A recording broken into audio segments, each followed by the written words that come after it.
Hello, and welcome to the Liquidity event. We're your hosts, AJ. And I'm Matt. This is episode 73, being recorded on Tuesday, December 20th, airing this Friday, December 23rd. How you doing, Matt? I am doing great. It's ever since I started listening to the podcast, this has been a mission to be on it. So super excited. My time has come. Amazing. Well, we're very happy to have you. Matt is a developer that we work very closely with here at Brooklyn FI. Today on the show, we've got lots of great stuff for you. We've got SpaceX tender offer. We've got ChatGPT, which I'm completely obsessed with. We've got an exploding aquarium of fish and some news on the nuclear energy front. So very exciting episode here today. And Matt, where in the world do I find you this morning? Or morning for me in Palm Springs, but where in the world are you? Like any stereotypical American developer, I'm in Belgrade, Serbia. Oh, so how do you say good morning? Dobro jutro. Ah, perfect. Yep. Yeah. My Serbian is terrible, so any Serbian friends who hear this, I apologize for butchering your language there. Amazing. And how long have you been in Serbia? I've been here almost a year. That's crazy. I moved here the 1st of February of this year, so. Amazing. And because this is the Liquidity event, we always like to ask, what are you drinking? Or for you, it's the evening, right? What time is it there? Is it 7 p.m.? So it is, so right now it's almost 4 o'clock. So it's like a little bit too early for alcohol. But every time that I watch the show, I'm always a little bit jealous because you guys have something so interesting, like a nice cocktail or something. So what I did, I figured I'll have half the beer. Oh, so okay. I got I still got to get some work done this afternoon. But so this year's like a local IPA. It's called Hope. Hope. But it comes from Dogma. They're like a really good brewery here that I love. Cool. So Dogma that's what I'm Brewery. drinking. What are I'm drinking coffee. Yeah. It's 7 a.m., 6 a.m. here, but I did get this. I am enjoying my new lavender purple Fire King mug that I got in South Korea recently. So for the mid-century modernist glassware heads like myself out there, that's one for you. Anyway. Is that an official term? Glassware heads. Is that an official term you identify with? No, but I feel like if you live in Southern California, you kind of have to. Let's dive into some news. Don't necessarily have a deep dive, but I did find this IPO filing sort of interesting. The company is called VinFast, and they are a Vietnamese electric vehicle manufacturer. What's really interesting about them is, like many countries in Southeast Asia, the electric vehicle market is not necessarily cars or trucks, it's scooters. And so they've actually been manufacturing e-scooters since 2019. And so I thought this was interesting because we see a lot of electric vehicle companies like filing to go public with no path to profitability and not even tech that's fully developed, whereas this company has 145,000 scooters on the road already. So they're a Vietnamese company filing to go public on the U.S. Exchanges. I forget which exchange they're going. This could be a big IPO. They just filed, so we probably should see the pricing happen. At this point, I would guess in 2023. So that's one that I'm watching earlier next year. Are there many e-scooters in Belgrade? I don't think so, but here there's a lot of the little mopeds that people use to get around. So here I think there's still a lot of cobblestone street, at least here in the city center. So probably an e-scooter would be a little bit annoying. But I will say in American cities, I've used them before. When they first came out, I maybe judged the hipsters for, spinning a fidget spinner, having a vape while they ride around on their e-scooters. But then I used them a couple of times. They're actually really convenient. Yeah, they're great, right? I love the e-scooters. Yeah. Speaking of convenience, no, that was a terrible segue. I'm sorry. Sorry. So interested to see where this is going. Speaking of convenience, it really could go in any direction, but I'm going to go in order. We've got SpaceX tender offer is set to value company at $140 billion. So SpaceX, Elon Musk's space really cargo shuttle exploration satellite company. They do a lot of different things, right? Yeah. SpaceX has their MVP was getting the satellites up, and then they started building ferries basically to get the astronauts up to the International Space Station. But SpaceX, interestingly, is still a private company, right? That's kind of the news here. And the fact that they're doing a tender offer means that they have hopefully gone to a few different third-party auditors to actually come up with a valuation of this company, which makes them the most valuable private company, which I thought was interesting. So I'm calling them the SpaceX, you the real MVPC, the most valuable private company out there. Thoughts on this, Matt? Yeah, so I was surprised when I saw they were the most valuable private company. Honestly, I didn't even realize that they were private. I'm not super up to speed with that industry. But I thought it was interesting for a couple different reasons. One was the article talked about investment into Starlink. And my first thought was, they obviously have a huge first mover advantage. But I wonder how, if this becomes the norm, if it becomes really common to have that, I wonder what limitations we would have for other competitors. Because you could imagine, if there's 100 different companies trying to do this and all of them want 10,000 satellites in low Earth orbit, I feel like there's a threshold where, they're like regulators or whatever are not going to want that much. Right. Yeah, I don't know. I was curious if they'll end up being kind of like a monopoly in that space at some point. It's like the manifest destiny of like space, right? Like space is, according to my limited knowledge of astrophysics, like space is infinite, but the orbital real estate around the globe in which you can put a satellite that can provide internet that can beam it right back down to Earth is limited and potentially already monopolized by Elon Musk, which was a very, very smart move on his part. And we say what you will about the man. We've seen him over and over again make really smart, innovative moves way earlier than everybody else. We're not going to talk about his Twitter nonsense today, by the way, folks. I'm just calling that out. There's some news there. Google it. But actually, it's something I'd like your expertise on. Yeah. So this company got gigantic without going public.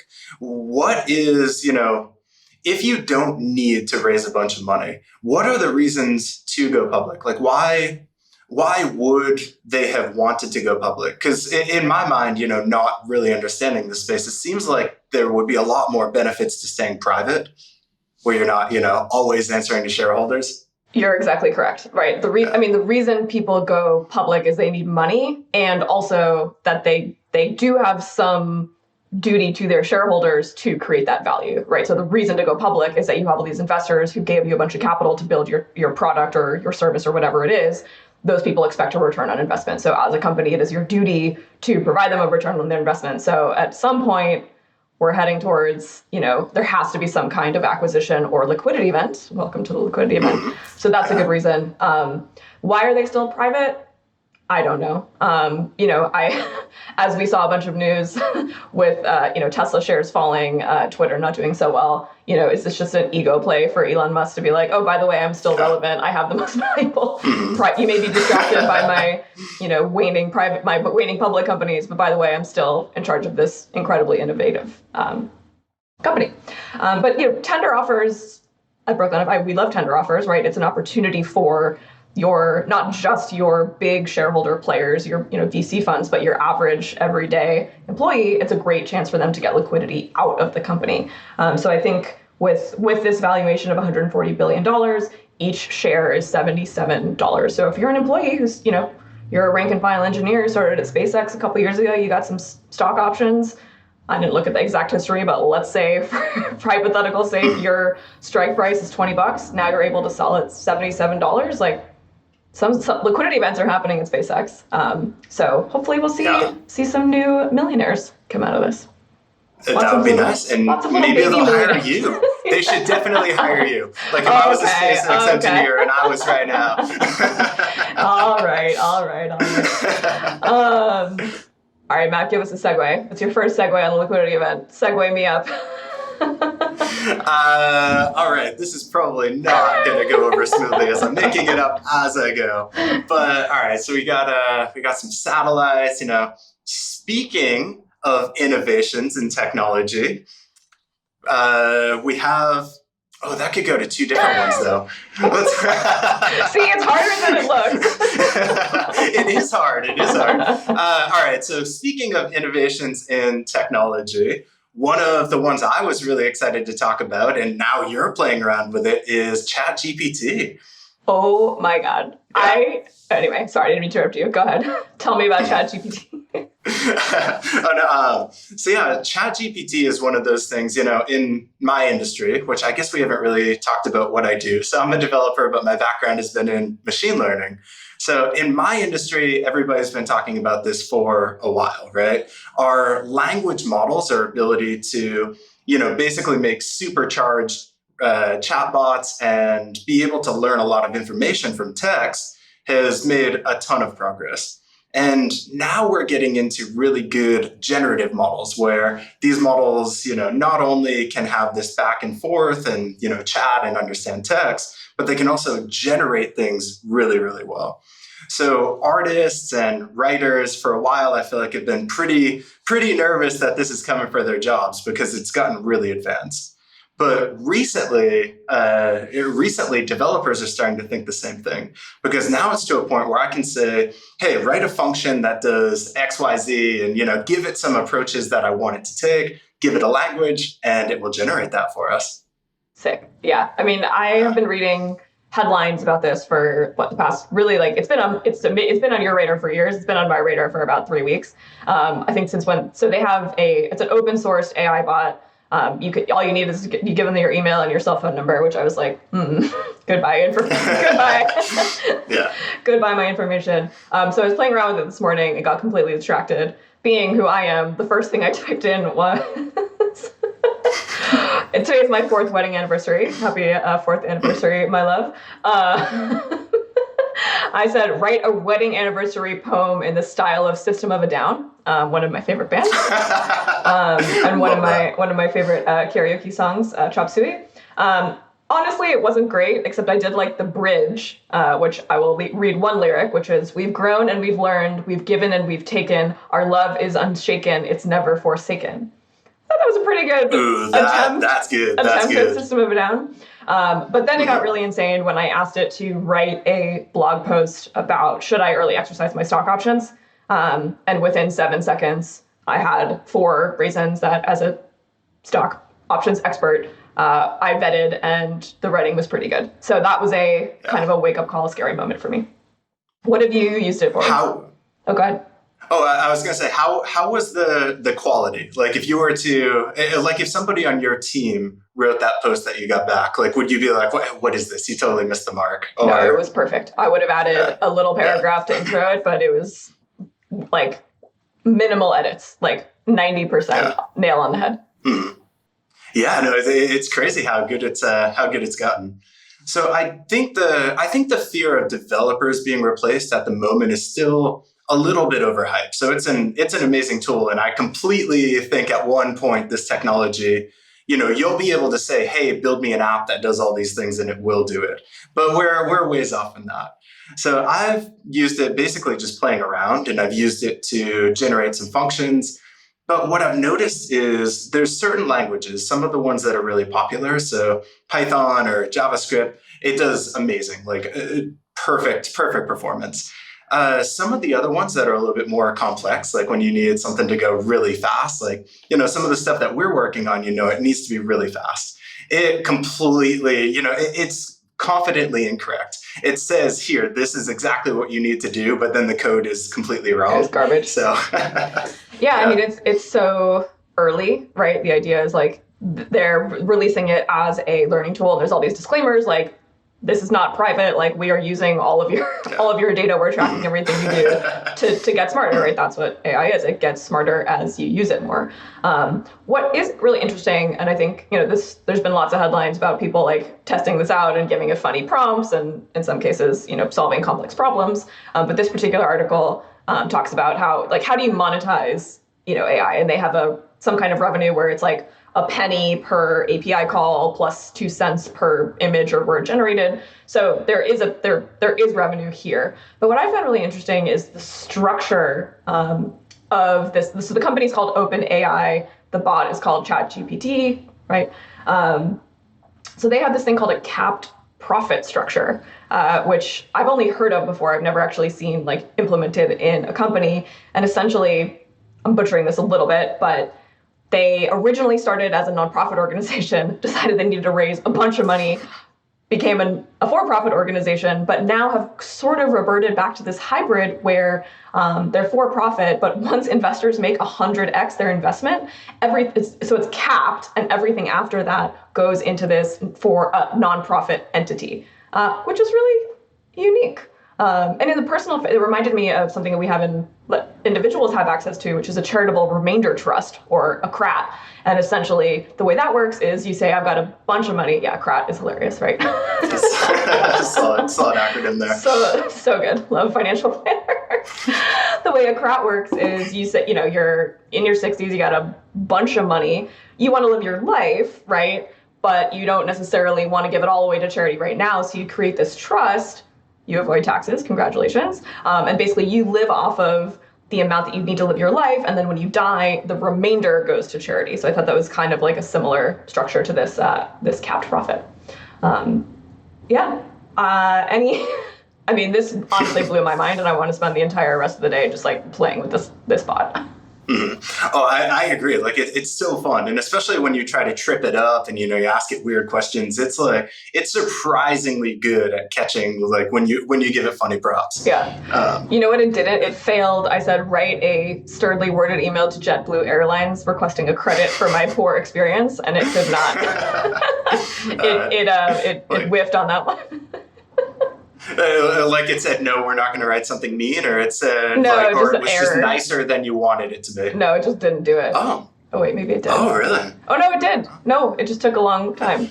Dear, okay, so here was my prompt. Write a strongly worded email telling JetBlue Airlines I was dissatisfied and want a credit. And here's what it came up with. I'm not going to read this whole thing. Dear JetBlue Airlines, I am writing to express my extreme frustration with my recent experience with your company. I was looking forward to my flight, but instead I encountered numerous issues that left me feeling disappointed and disillusioned. Firstly, I arrived at the airport to find that my flight had been delayed, which is true. While delays are a common occurrence in the world of air travel. Oh my god, this is amazing. This is it's like they're inside my head. It is good. Yeah, it knew my flight was delayed. It knew that's why I was pissed off.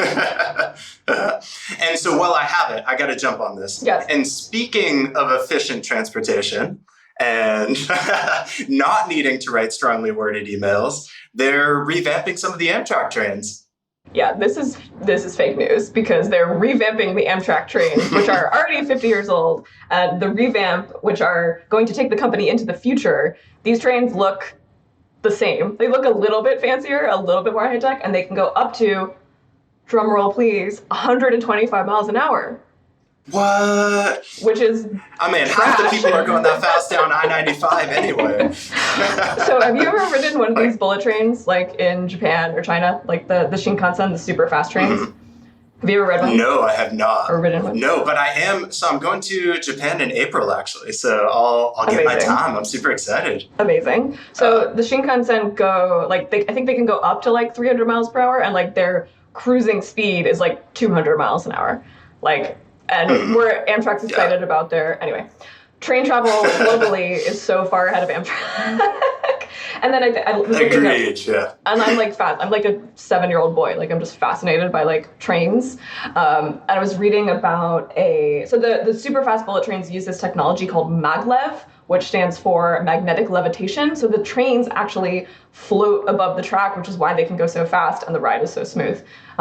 It would take, I don't know, trillions of dollars to get the US rail network like retrofitted for this. So Amtrak's like, all right, let's make the trains go like a little bit faster. That's their innovation.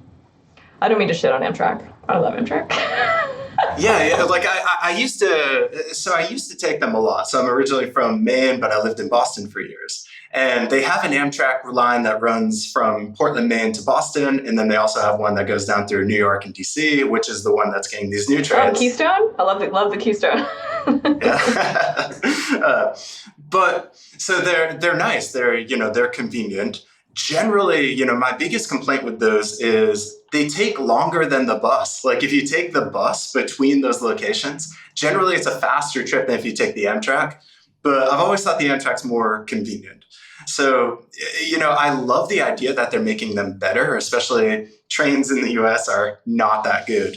But my first thought when I was reading this article is, So even imagine they had those maglev trains. Imagine they took in a vacuum, they had something going 600 miles an hour. My thought is that still wouldn't be a huge improvement, because when you take those lines, they're going in and out of the cities and they're crossing over streets. There's so many periods where they need to slow down to 10 miles an hour to cross a street, or like there's so much stop and go that I would think they wouldn't do their top speed that much, right? So I love that it's going to be a smoother ride, and in general, the cars are going to be nicer. But I'm not sure how much the speed's actually going to contribute to the time of the trip. Yeah. I mean, there's been like some pretty serious accidents recently. Like Amtrak has needs some help.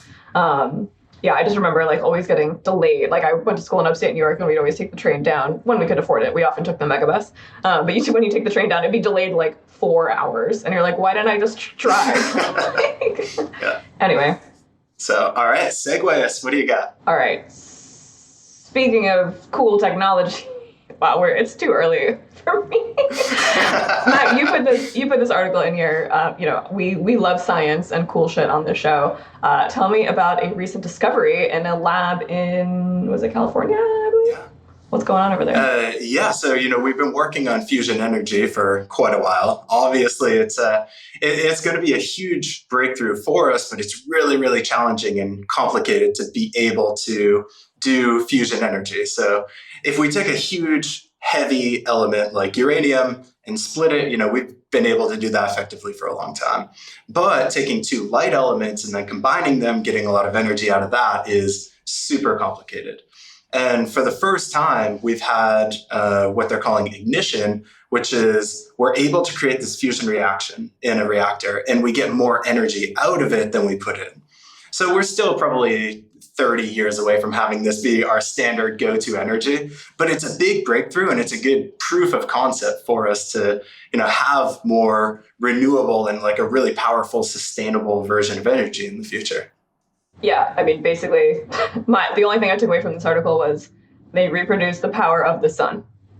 Cool. Yeah. Seems pretty good. Yeah, I mean, but that's also what makes it so hard to do, right? Because you think in the sun, you have all this heat and pressure that's taking light elements, combining them into, fusing them into heavier elements. So we get this near infinite source of energy from the sun. So why not recreate that? Yeah, why not use that instead of polluting our planet? But yeah, it seems like all this technology we're so behind, and it's just are we going to be fast enough to catch up with global warming is kind of the deal. Book recommendation for you and listeners. I just read this on my recent vacation. Project Hail Mary by Andy Weir. Mm-hmm. He's the guy who wrote The Martian. So Project Hail Mary it's sort of a near future global warming is taking its toll, and it's about harnessing the energy, harnessing the power of the sun, and essentially it's high science. I didn't understand half the shit in the book, but it's very much on topic for harnessing the power of the sun and figuring out how to create renewable energy. So that's. Do they use Dyson spheres? I don't remember. Those are my favorite. We'll probably never actually get them, but it's the idea where you have a bunch of satellites that are orbiting around the sun that basically encapsulate a star and are able to extract all the energy from it. That's how my vacuum cleaner works, right? My Dyson vacuum. Exactly the same concept. Exactly the same concept. Your Dyson vacuum cleaner scaled up a couple billion times. You have it. 5 out of 5 stars for the Dyson vacuum cleaner. Speaking of innovation, I feel like all of our fucking segues are about innovation. I have nothing to say, but I just need this headline marked in this podcast. The Berlin's giant aquadome aquarium containing 1,500 fish exploded in the lobby of the Radisson Hotel. What? So insane. That's not something you think can happen. No, so it's this giant aquarium. It's 52. It's literally the largest freestanding vertical aquarium in the world, or some shit like that. But the poor fish all died. But this huge glass thing just exploded. That's all I can say. Also, nobody died. I cannot imagine the sheer amount of force that comes out of that. Yeah, it was a million gallons of water. Yeah, I've been there before in person, and it's really? awesome. It's impressive. You've seen it? But I have seen it, yeah. So I'm like, I'm having my memories of when I was there, and I cannot fathom that giant thing just like a water balloon. I wonder what the insurance situation is on that. Do you think that insurance companies were able to insure a giant freestanding 52-foot aquarium inside a hotel? And will they pay out? I mean, I guess you can kind of insure anything for a high enough premium, but I'm also curious about all the buildings around it, because so if you're one of the nearby buildings and you have insurance, does that cover something as insane as, hey, the aquarium next door exploded? I'm the flower shop owner. State Farm, how can I help you? Yeah, I'd like to lodge a claim. Your policy does not include giant aquariums exploding and frozen fish damaging your merchandise. Yeah, exactly. And speaking of insurance fraud, which they would definitely think that was... Yes. FTX. Yes, FTX. Well, that was wire fraud, which it always is wire fraud. But yeah, so we've got more news coming out of FTX. We've got this article, FTX CEO's bewilderment that company used QuickBooks for its accounting echoes a scene in Breaking Bad. You can't make this shit up, is sort of what I've learned from this FTX unfolding situation. So Ray, who is the CEO who took over, just a refresher, he was the guy who kind of unwound the Enron kerfuffle, and he's basically saying this is way worse. If the QuickBooks marketing team doesn't jump on this, they're idiots, because the transcript from the he's testifying in front of Congress, and they go, if the QBO, they use QuickBooks, he added, referring to the accounting software. QuickBooks? Congressman Wagner asked for clarification. QuickBooks. Very nice tool. Not for a multi-billion-dollar company, Rick. Like, that's your tagline, right?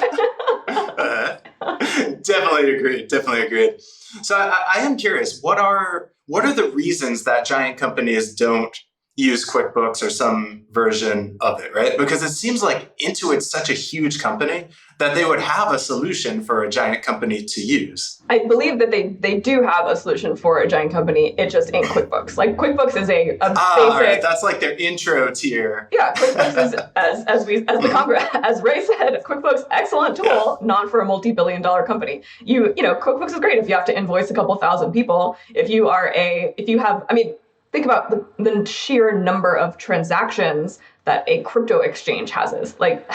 You can't use a software as basic as this. Companies like that need to build their own, in-house tools. Sure, they're maybe pulling some things off the shelf, but they need armies of developers to basically build software. And when we have homegrown built accounting software, we often have fraud, right? Because it's easy to hide transaction fees and things like that from their consumers. Well, on that note, this show has been brought to you by QuickBooks and Intuit. Thanks so much for joining me, Matt. It's I know you've been a longtime listener, and you and I hang out all the time as we try to shape the future of Brooklyn FI and build some software that's pretty cool. Thanks for joining, and always appreciate your insights. This has been the Liquidity Event. This has been episode 73. You can always email us at liquidityevent@brooklynfi.com. Ooh, exciting news. For those of you who have never left us a voicemail, which was nobody because we realized the voicemail tool was unusable, we have a new way to leave us voicemails. You can go to memo.fm/the liquidity event. No sign up required, no email. Leave us a voicemail. We will play it on the air. Show notes for this episode can be found at brooklynfi.com/episode 73. You've been wonderful. See you next week, guys. Thanks, Matt. Thank you.